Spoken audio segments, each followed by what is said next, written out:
Need to Know is determined to get past the slogans, the talking points, even the tempting telegenic video of angry mobs, if it can help us understand all sides of passionately held beliefs. And when it comes to gun ownership, passions always run deep. The NRA says the number of privately owned firearms in the United States is approaching 300 million, close to one gun for every man, woman, and child. Across the nation, states are taking steps to soften gun laws. And perhaps the most vivid, certainly the most visible, sign of this resurgence can be found in the so-called open carry movement. They want the right to bear arms openly, just about wherever they want. We sent correspondent John Larson to get to know some of those who are changing the dialogue about gun legislation in this country. For most people driving by, these folks probably look like a group out doing a little volunteer roadside cleanup. But look closer. Everyone here is also carrying a gun. They're not cops or active military, just regular, proud gun owners picking up trash. You see the bad guys in the news. We're just trying to show the general public that folks that are armed are also good people in the community as well. Ed Levine is on a campaign to change the public image of gun owners in America. I'm just a regular guy. I'm your next door neighbor, I'm your friend, I'm your co-worker, I'm whatever. Levine lives in Northern Virginia with his wife Terry and their daughter Brooke. Not only does Ed carry a gun most everywhere he goes, he's actually got a small pistol in his back pocket here at the breakfast table. And in this family, he's not the only one. The first thing that you always do before you give a gun to anybody or do anything is point in a safe direction and check if it's loaded or not. And it is not loaded. Brooke is 12 years old. She's been shooting since she was 7. What kind of gun is this? This is a Walther P22. Levine works for a small telecom company, and this former Marine and lifelong NRA member loves the freedom he has in Virginia to openly carry a gun. Here, almost any adult can carry a loaded handgun in public. You don't need anyone's permission. You don't have to prove that you need it or that you know how to safely use it. You just have to wear the gun where people can see it. I think most Americans understand the right to bear arms, but many wonder why carry it into a restaurant, why carry it into a movie theater. Well, if you can tell me where the next crime is going to be, then you've basically answered the question. I don't know where the next crime's going to be. I don't know where the next bad guy's going to be. So I want to basically carry wherever I go in my daily life. This is the argument you hear over and over when you talk with open carry proponents. The police can't always be around, they say, so let us protect ourselves. What are the odds that somebody's going to walk in here into Champs in Virginia and assault you? I hope they're very low. Every victim in any type of tragedy that you come to was never expecting that tragedy. The chance of needing one is zero until it's 100%. It's like a fire extinguisher. Until you have a fire, you don't need it, but you have it. Levine and several of his friends here are members of a grassroots group called the Virginia Citizens Defense League, or VCDL for short. They've helped turn Virginia into one of the most gun-friendly states in the country. The VCDL has a proud list of legislative accomplishments, undoing what they see as meddlesome gun control laws. For example, the VCDL helped make it a lot easier to get a concealed handgun permit in Virginia. Since then, the total number of permits has skyrocketed from just a few thousand in 1994 to about 180,000 by last year.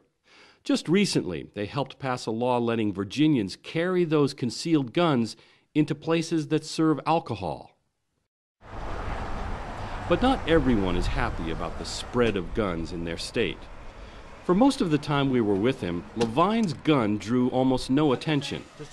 But there was one instance at a barbershop where he got an earful. I'm much more worried about him having an accident than I am about him needing that gun. Yeah. The odds of an accidental discharge are way too high. I see he's carrying it cocked. That's stupid. What? It's cocked. Where's the safety? The hammer's back. Yeah. He might have safety on. No, the safety's hammer's on. back. This is a peaceful town. You don't need it. You know, one statistical thing I think you couldn't argue, if you looked at the hundreds of surveys that have been done, is that the more guns are around, the more accidents there are. The more people get shot, the more people get killed, the more people here's my eye roll. take their own life. I mean, yay or nay? Nay. Nay. So you say it has nothing to do with guns. I think statistically it would say that's not true. But the statistics are shown by people that want to paint that picture.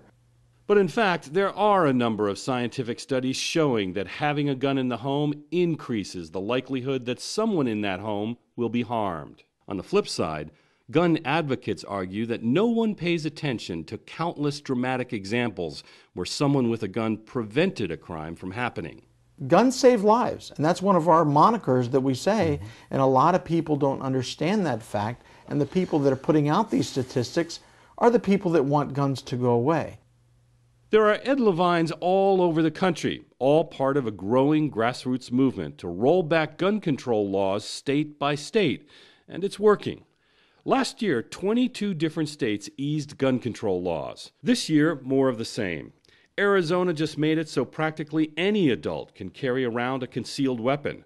No more background checks, no more required safety training. Georgia's legislature voted to let guns into Atlanta's airport, one of the busiest in the world. Given all these victories, you'd expect the gun rights community to be celebrating. But instead, at this recent Second Amendment march in Washington, D.C., there was a palpable fear that the Obama administration was on the verge of a massive push for gun control. Many gun owners believe Obama is one of the most anti-gun presidents in history, a belief no doubt stoked by the NRA's intense and often misleading attack ads that they ran during the 2008 campaign.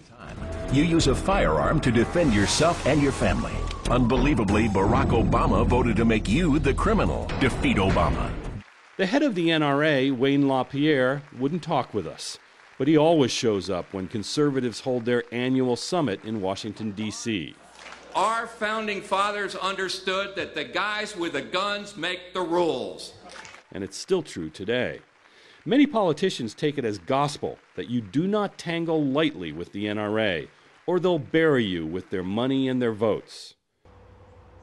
So what has President Obama been doing on gun control? Well, contrary to the NRA's ad campaign, Obama has not made one single move. No laws, no executive orders, nothing. The only changes he's made are the things that the NRA actually wanted.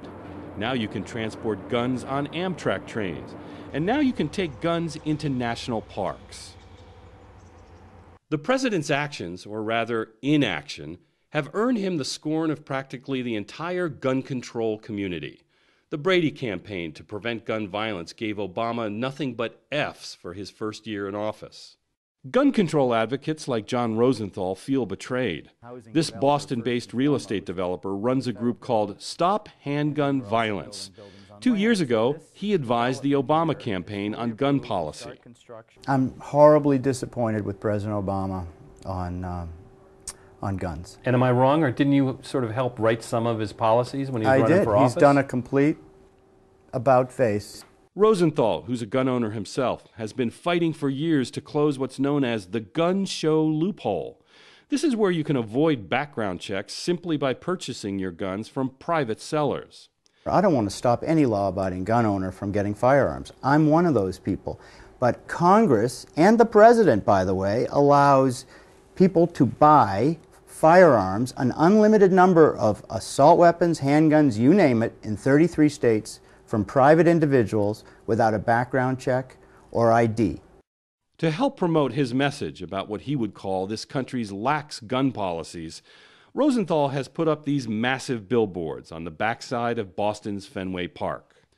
This one is a ransom note claiming that the President and the Congress are being held hostage by the NRA. I think President Obama and his strategic advisors have made a very strategic decision. Guys like me who are concerned about gun violence prevention, whether we own guns or not, are still going to vote for him versus Sarah Palin.